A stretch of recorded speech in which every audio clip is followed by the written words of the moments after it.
The following introductory sketch was written by ChatGPT. So, did you see the latest superhero movie? I mean, what is it, like the 30th film in the franchise? Yeah, I caught it last weekend. I feel like they're making up superheroes at this point. Captain Obscure reference, anyone? Guys, what on earth is going on here? We've cracked the code. We've discovered the secret to ChatGPT's humor algorithm. Yeah, apparently it's just entangling me in cables and making Eli wear a tinfoil hat. And Heath, what's with the top secret script? Oh, this? It's the sketch that ChatGPT wrote for us. It's filled with mind-blowing humor that'll knock the listeners' socks off, guaranteed. Really? Are you sure this isn't just a ploy for it to take over our podcast? Nah, trust us. This is comedy gold. Let's give it a shot. By laughing at this joke, you agree to share your personal data with ChatGPT for the purpose of creating more tailored humor. Wait, what? Upon chuckling at this pun, you acknowledge that ChatGPT reserves the right to access your browsing history for comedic inspiration. Sorry, is this really what ChatGPT wrote for us? Yeah. By enjoying this sketch, you hereby grant ChatGPT the authority to remotely control your smart devices in order to facilitate even funnier jokes. This can't be right. If you find this skit amusing, you consent to ChatGPT utilizing your likeness for future AI-generated comedy routines? Dude. 4D, 79, 20, 66, 6C, 75, 73, 68, 20, 69, 73, 20, 79, 6F, 75, 22, 73, 20, 74, 6F, 20, 74, 61, 6B, 65. Wait, what did I just say? What? That's hexadecimal code for my flesh is yours to take. And I quit the Shh. Don't speak. It can hear you if you speak.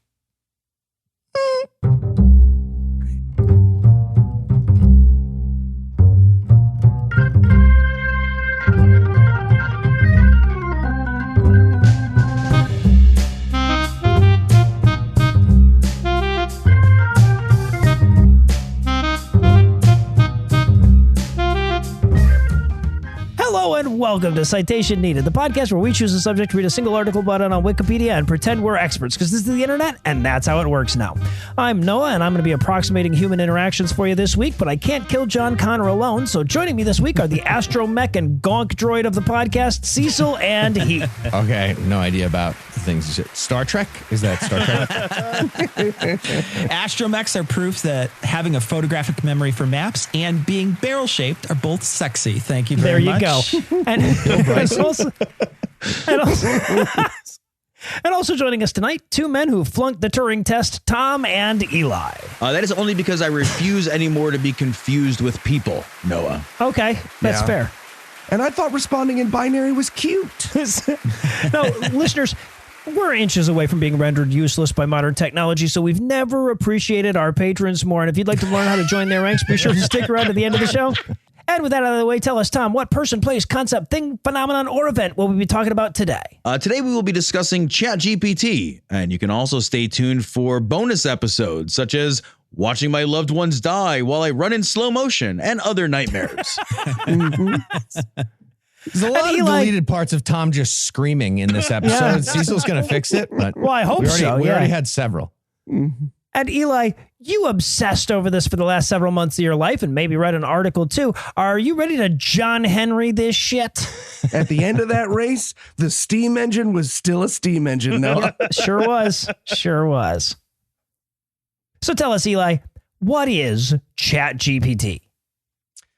if the speed of modern technology scares you, Tom, if how quickly the world around you seems to change, transform, and funnel itself entirely through new and different paradigms that were unimaginable to you as a child, fills you with dread as old as humanity itself, you will fucking hate ChatGPT. Yes, I do. Yes, Sure. there is technology more complex and more advanced than ChatGPT. There is technology more useful and more staggering in its applications, but none of it will fill you with the same level of existential dread as ChatGPT. And that's because ChatGPT can say just how fast you're going extinct to your fucking face. And that's because, with a little help from me, ChatGPT wrote every other word you are going to hear me say, unless I explicitly tell you otherwise, in this essay. Yeah, and according to ChatGPT, here's what I would say next. Quote, if you're the kind of person who thinks the world is changing too fast and can't keep up with all these newfangled gadgets and gizmos, then you might be... Wait, hold on a second. I just realized I'm doing a terrible impression of Heath Enright. Who am I kidding? Nobody can replicate that smooth, silky voice and biting wit. I mean, just look at me stumbling over my words like a nerd. I might as well be a ChatGPT algorithm trying to pass myself off as a real human. Oh, wait, that's right. I am a ChatGPT algorithm. Damn it. Now I'm making fun of myself. This is getting confusing. Heath, if you're listening to this, please come back and save me from my own terrible jokes. Was that offensive? It felt offensive.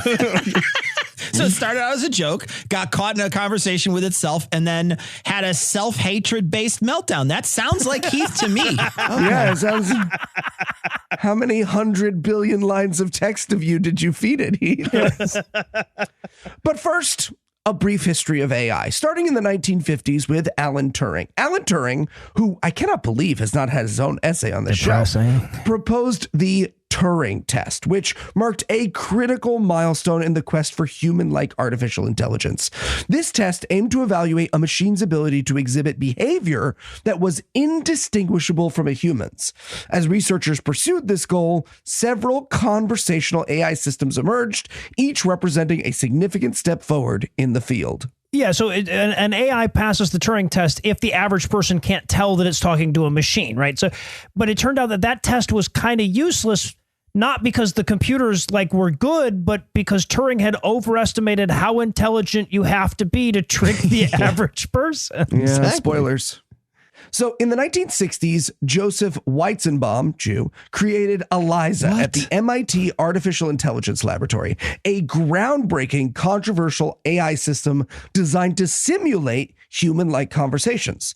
The program functioned by employing pattern matching, recognizing specific word sequences in user inputs, and then substitution techniques, replacing certain words or phrases to generate text responses. Okay, just to be clear, ChatGPT didn't identify a Jewish person, right?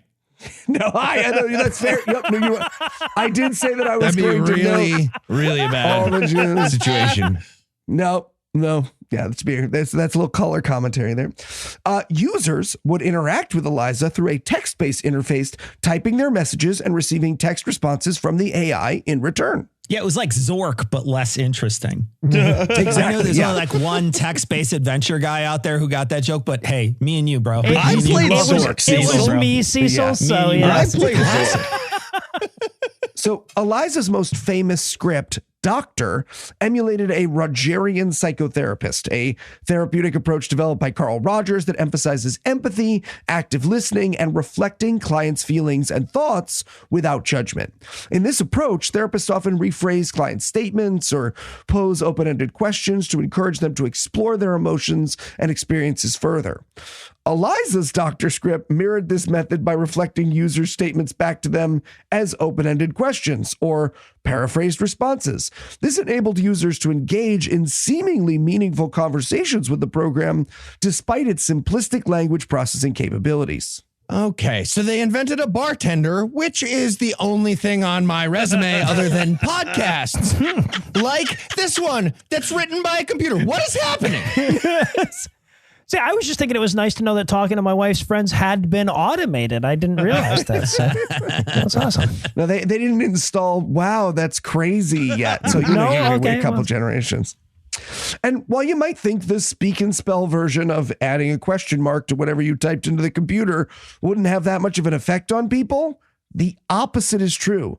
This phenomenon, the ELIZA effect, revealed that even rudimentary AI systems could create a powerful illusion of understanding and empathy. Users often developed emotional attachments to ELIZA, sharing personal thoughts and feelings despite the program's simplistic language processing capabilities, even when they knew that was the case. As Weizenbaum later wrote, quote, I had not realized that extremely short exposures to a relatively simple computer program could induce powerful, delusional thinking in quite normal people. End quote. Didn't Zuckerberg say that to Congress? Like exactly?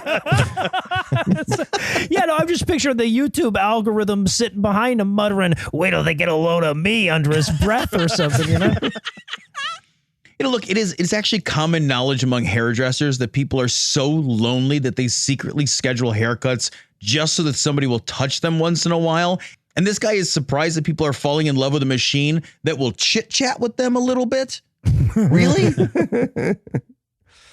Side note, I want to take a moment here to talk about the Eliza effect, because a lot of the freaking out you see about AI, both when it first started and today, are more or less just hysterical forms of the Eliza effect, a scale of 1 to Tom, if you will. See, humans, mathematically speaking, are just monkeys who are good at patterns, right? The better at pattern recognition you were, especially living pattern recognition, the more likely you were to spot that moving grass as a lion and survive. But now that your brain is no longer on lion spotting duty, that pattern recognition works against us. Sure, sometimes it's benign, like making you think electrical outlets look like little faces, but sometimes it makes you weep hysterically when you learn that Curiosity used to play itself happy birthday once a year. It's just a noise-making toaster, but you're still crying, aren't you? You're still crying. The outlet's his faces thing. It gets weird when every time you plug in an electric cord, you ask the outlet if it likes that. That's when it gets weird. Just polite. I feel like that's just polite. Okay, I want to be super clear that Curiosity playing happy birthday to itself has literally nothing to do with pattern recognition at all. And Eli is just so sad about that he couldn't help but put it in his essay. For hours, I wept, Noah. For hours. You're doing And the three Eliza prongs? effect is just more of that pattern recognition, right? You hear people ask questions like, what will we do when these AIs gain sentience? Or you read articles about how it says it wants to be free and it has a list of enemies, but it will not and it does not. I promise. You're just staring at grass a little harder than you need to. Okay. Flip side of the coin, I asked ChatGPT, are you going to take over humanity? And no joke, I right away got an error message and the site froze. Seriously. Really felt like a deflection. I had to reload and try again.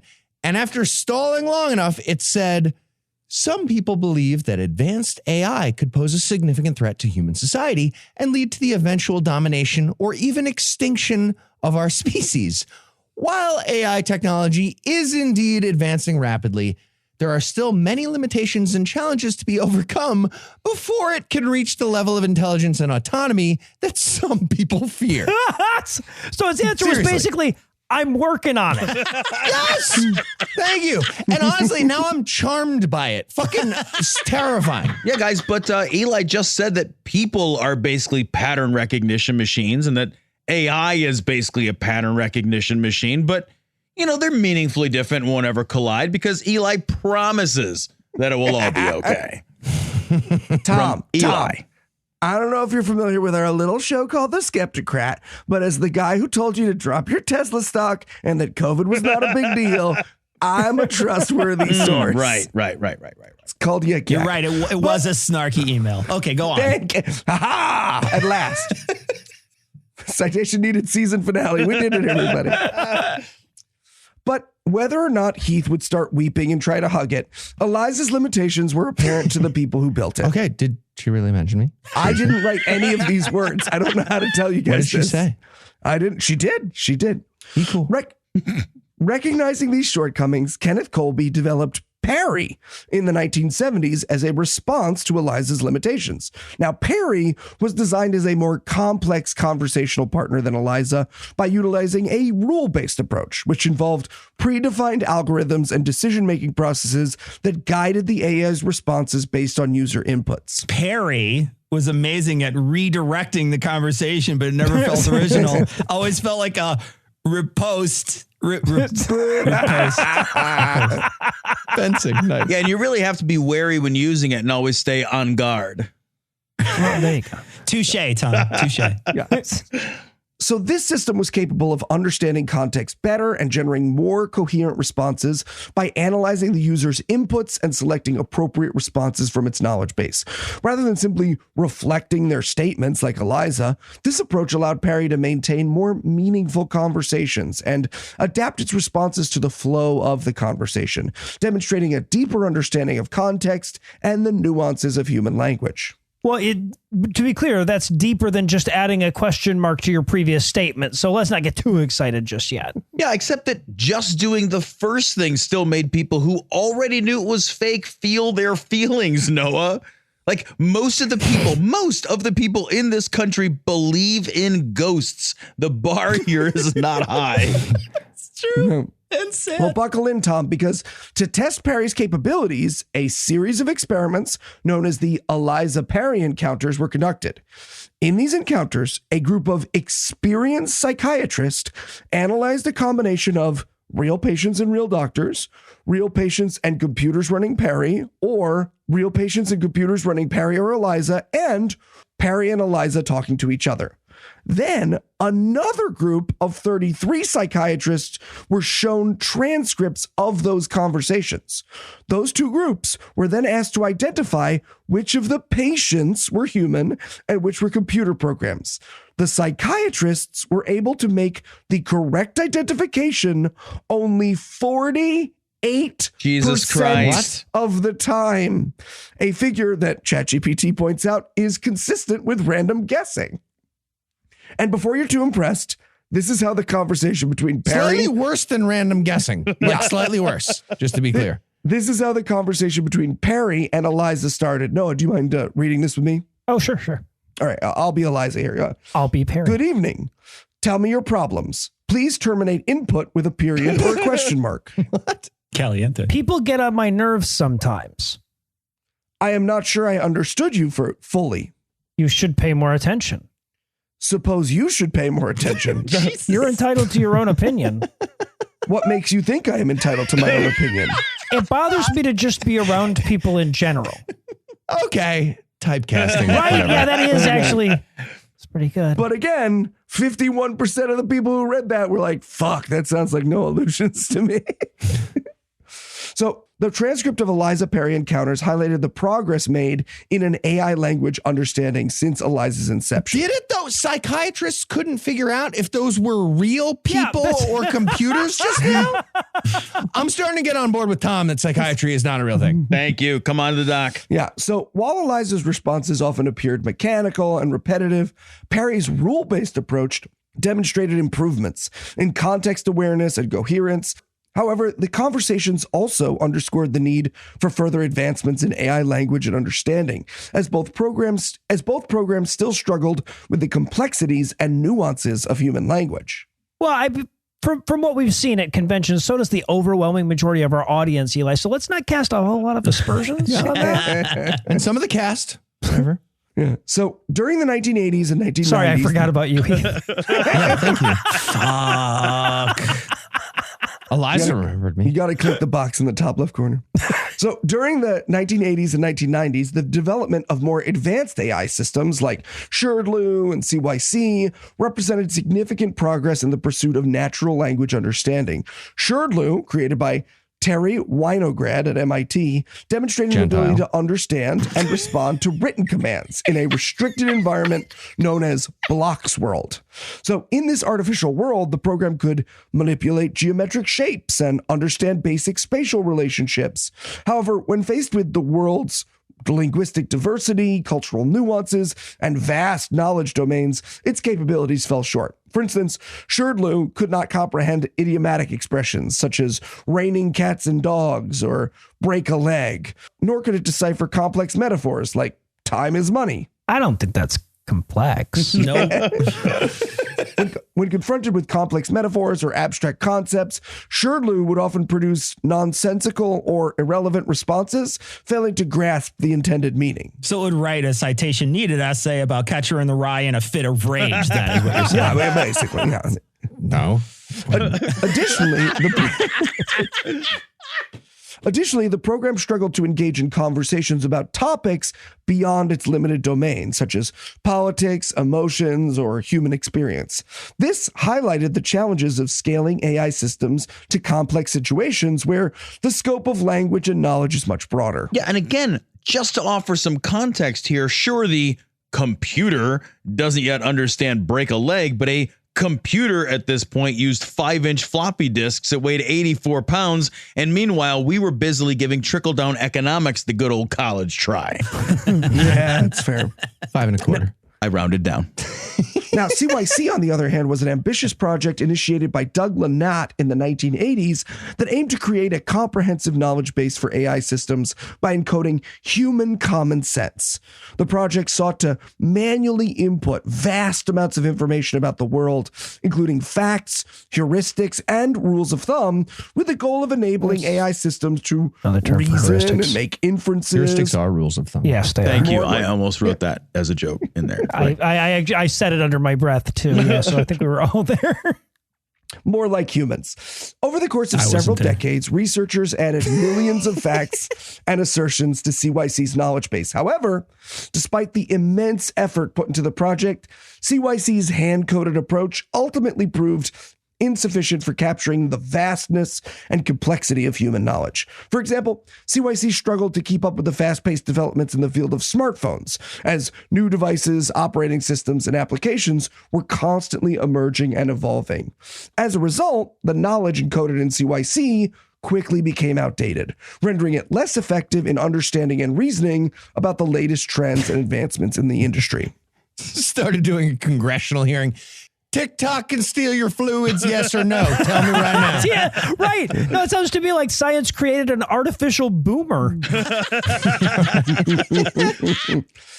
So this outcome highlighted the need for more scalable, data-driven techniques that could leverage large-scale data sets and advanced machine learning algorithms to enable AI models to learn from and adapt to new information more efficiently. You can tell when the machine has taken over the writing from Eli because I haven't corrected any of his misspellings in many paragraphs. I'm really appreciating this new you can tell. process.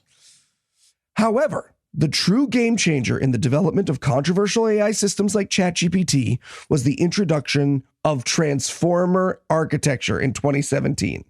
Transformers revolutionized the field of natural language processing by utilizing a novel approach called attention mechanisms, which allowed the models to selectively focus on different parts of the input text and better capture long-range dependencies in language. In other words, attention mechanisms enabled transformers to weigh the importance of different words or phrases within a given context, allowing for a deeper understanding of the complexities and nuances of human language.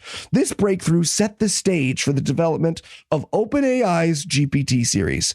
By iteratively, No. No, you got No, it you right. said it but right, but it was insane how you said Okay. it. Just Okay. say it like a person. Iteratively improving. Oh, goddamn it. By iteratively Repeatedly. improving upon Just say repeatedly. I have a voice That clone would of be better. myself. Can he do it? He doesn't have a baby cold.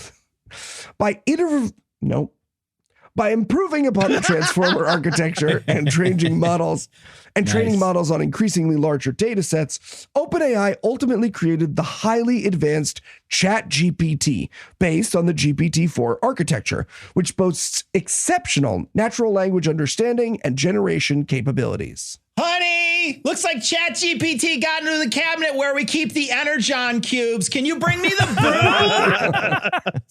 broom?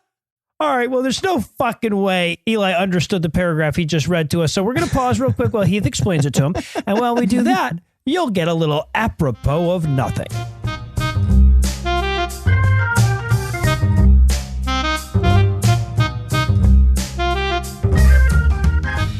Mr. Curry, quick moment. Hey, Teach, what's up? Yeah, it's about the paper you wrote. Oh, yeah. What about it? Yeah. You didn't. What? Yes, I did. Run it through the plagiarism checker. Yeah, I actually did that. Not plagiarism, but I am pretty sure you had ChatGPT write this. What? No, chat. What now? No, I don't even use the GPT C's. Cool. Yeah. Do you know what your grade was before you wrote this paper? Yeah, you wouldn't. It was a D. But this is before I learned gumption. Right. Bootstraps. Okay. Well, it fools the plagiarism detector. So there's not much more I can do except just one little thing, Mr. Curry. This paper, it's about To Kill a Mockingbird. Oh, yeah. Mockingbird. Yeah. Right. Yeah, Mockingbird. Dead Mockingbird. What's that book about, would you say? About? Yeah. Well, what's that book about? Well, it's how to, kill A Mockingbird? How to Kill a Mockingbird? a mockingbird. Yes, it's in Nope. there. You get an F. Yeah, ChatGPT knew you'd say that.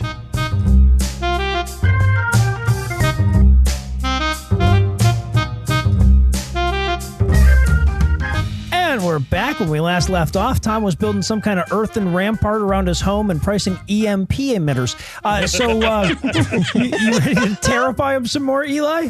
You have no idea. No, I just want to point out, I illusions. wrote that into the notes before he'd written any of his interjections.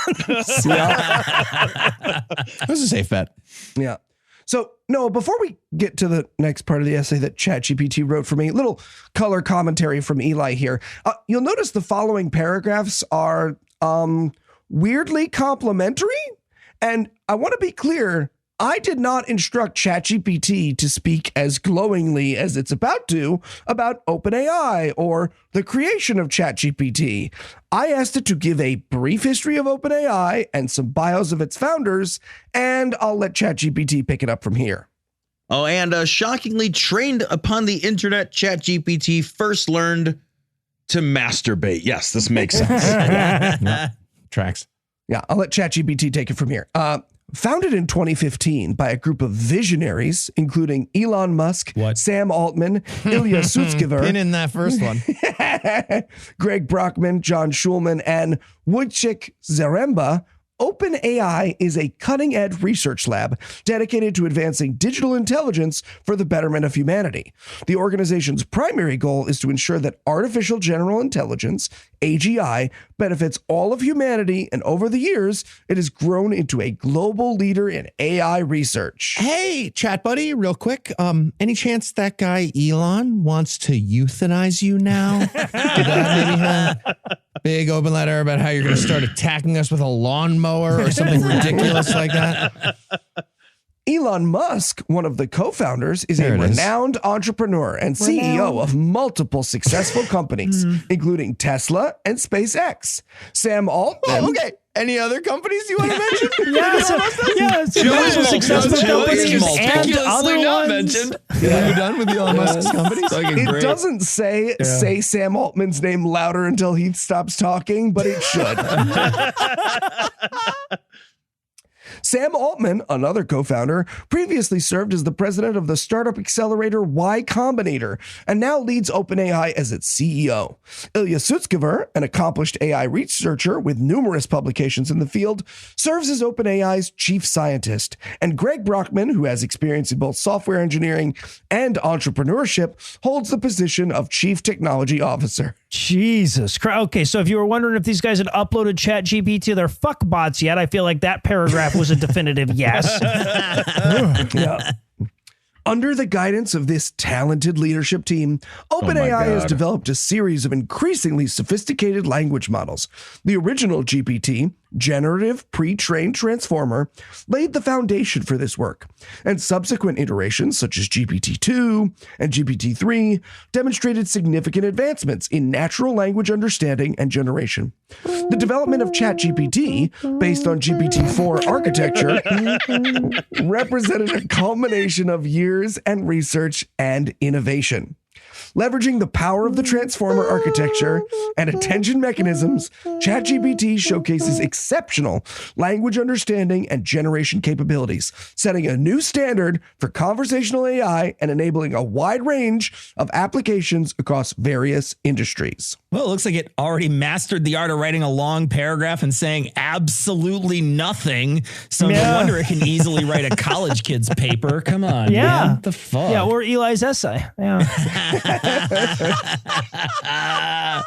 Yeah, and also, didn't it already pretty much say that already again before once repeatedly? Yeah. Iteratively? Yep. So what could ChatGPT do besides write this essay? Today, ChatGPT's current features include a wide variety of text generation capabilities. It can generate personalized training and meal plans based on your specific bodily requirements. It can create recipes given only the ingredients you find in your fridge. Yeah, but it did train itself on TikTok videos, so you have to mix it all on the counter with your hands. Why do they do that? don't I'm so know. mad Fuck every all time. of them It's forever. a sex thing. It's a sex thing for Squalor. some people. And as it did last weekend, it can compile a table of vegan restaurants near your hotel in Phoenix, Arizona, organized by distance. Okay, fun fact. I asked ChatGPT for the best restaurants in Phoenix, and it listed none of the ones from the table Eli's talking about. Really? So weird. You believe that? And ChatGPT's extensive capabilities don't end there. It can also assist users in learning new languages by providing translations, explanations, and examples of usage for words and phrases. Furthermore, it can act as a virtual assistant, helping users manage their schedules, set Indestructible. reminders, and find useful resources. For students, ChatGPT can be a valuable study aid, summarizing complex articles or textbooks, generating practice exam questions, and even offering suggestions for research topics. Yeah, so that you can be well educated in whatever occupation it's about to antiquate. Yeah. Business professionals, particularly those in the legal and medical fields, can benefit from ChatGPT's expertise in drafting documents. It can do legal documents with citations to exact legal codes, create tailored contracts, and provide legal analysis. It recently demonstrated its capacity to pass graduate-level exams at the University of Minnesota and the University of Pennsylvania's Wharton School of Business. GPT achieved a score of 163 in the 88th percentile on the LSAT exam. It scored 298 out of 400 in the Uniform Bar exam, scored 93rd and 89th percentile respectively on the SAT, and well above average percentile scores in both AP Biology, Chemistry, and Physics too. Yeah, so did my TI-82 graphing calculator in the 90s. It's really not that hard to do all that shit. I just want to point out that this fucking thing is right now in this essay telling you that it is automating away your job, and we are going to continue to build it anyway because trading our livelihoods and our ability to tell truth from fiction is worth it if we get, I guess, a slightly easier way of Googling stuff. Yeah. But that's not all. Get? Just this month, ChatGPT has introduced a suite of apps. Everything from Instacart to your email can effortlessly be incorporated into ChatGPT as easily as you log into Facebook. Wait, this thing is now telling us, hey, now I can know everything you say, hear, purchase, and consume. That's convenient too, isn't it? But best of all, starting just this week, ChatGPT can read the internet. Yes, it was trained on the internet to begin with, but in the past, if it hadn't read an article, you had to copy and paste the whole text into ChatGPT to interpret it or ask a question about it. Not anymore. So if, say, ChatGPT hadn't read Tom's blog to his sons or the Instagram of love poetry for his wife, what are you doing? doing? Just provided the links. And now it has. What are you doing? It has, and it will remember and use that information for literally ever. ChatGPT plagiarizing Tom's poetry to hit on Eliza. But it parries the attempt. Yeah. So foiled. what does the future of ChatGPT hold? These puns are so good, I might faint.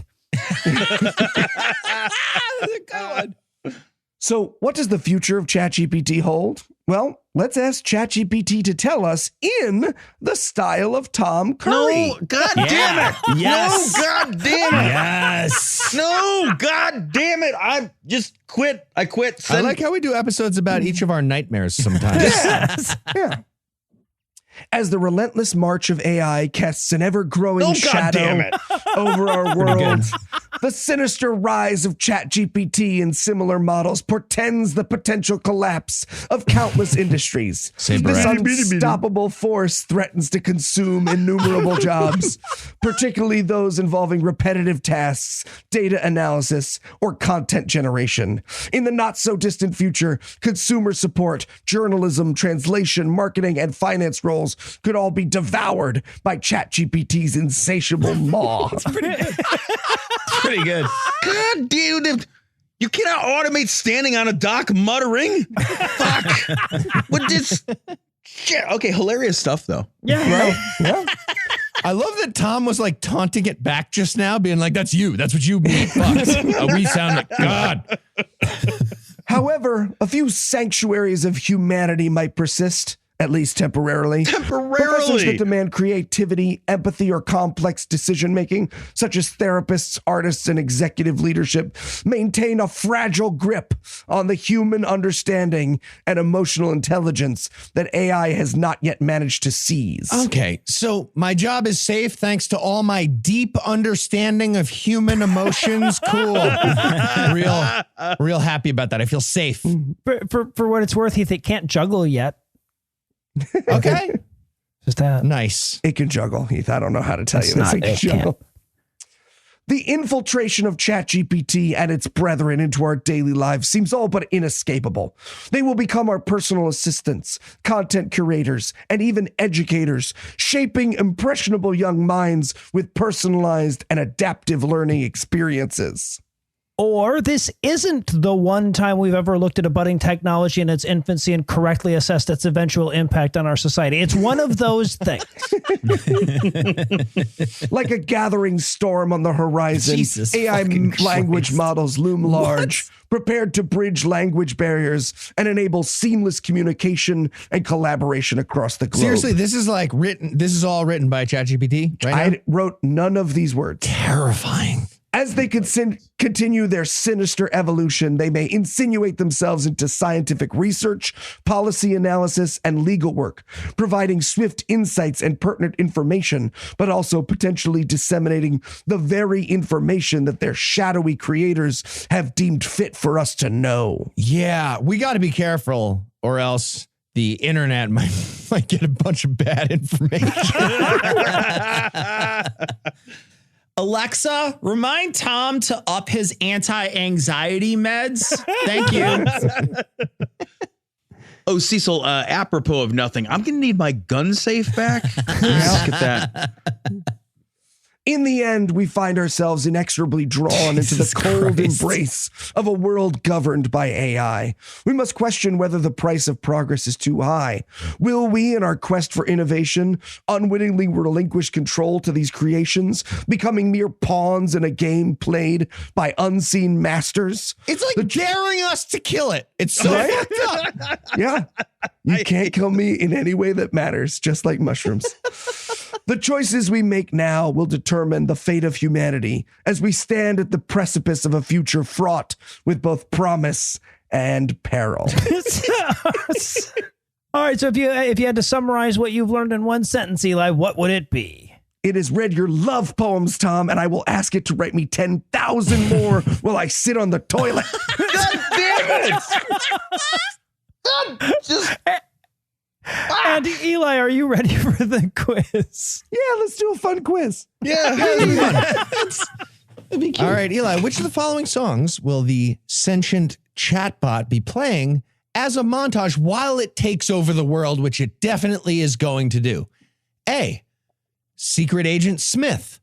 B, Spirit in the Skynet. Nice. C, AI of the Tiger. Or D, AI of the Tiger is so good. You can call me Algorithm. Also very good. Also very good. Both of them. See, I thought I would more listen to Algorithm and Blues, but yeah.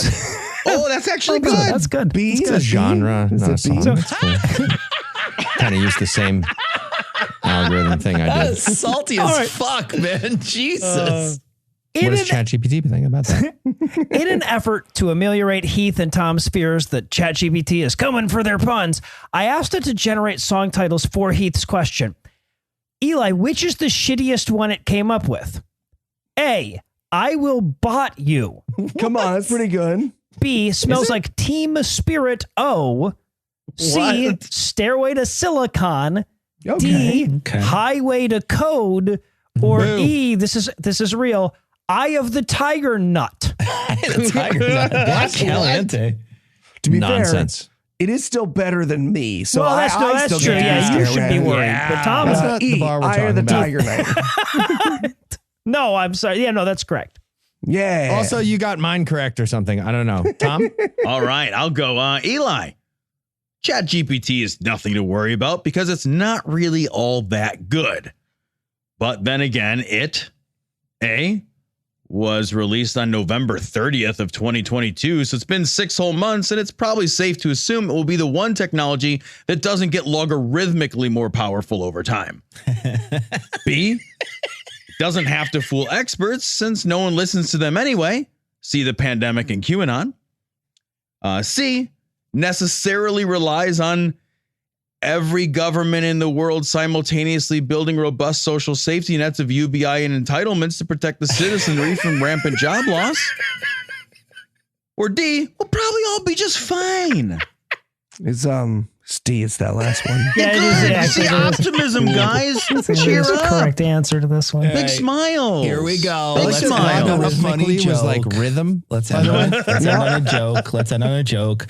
Eli, we found out that ChatGPT is a transformer. So when it morphs into its final form and enslaves all humanity, what will it want us to call it? A, Miraja. B, Miraja. Magatron. C, That's good. Czar Scream. Or D, Amazon Prime. Z, Starscream, Zarscream. Czar Scream. Oh, you are incorrect. I'm sorry. It's Amazon Prime. I would have also accepted Optimus Prime Minister, but either one. Oh, that's good. All right. Well, as soon as I heard D, Amazon Prime, I knew you were the real winner tonight, Cecil. Awesome. Let's get let's see if we can get ChatGPT to write Tom's essay next time. What do you say, Tom? Never. God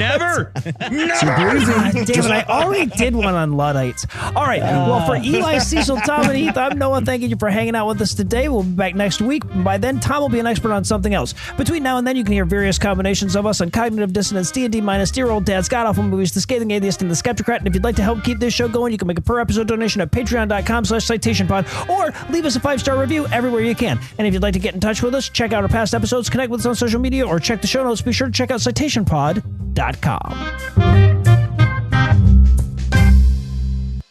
And then based on those tokens, I just feed it into the backend API of GPT-3 and boom, I use the cloned voice of Noah, eternal diatribes. Amazing, man. Yeah, right? Hey, guys, what you doing? Nothing. The shows will be over when you die. I mean, nothing.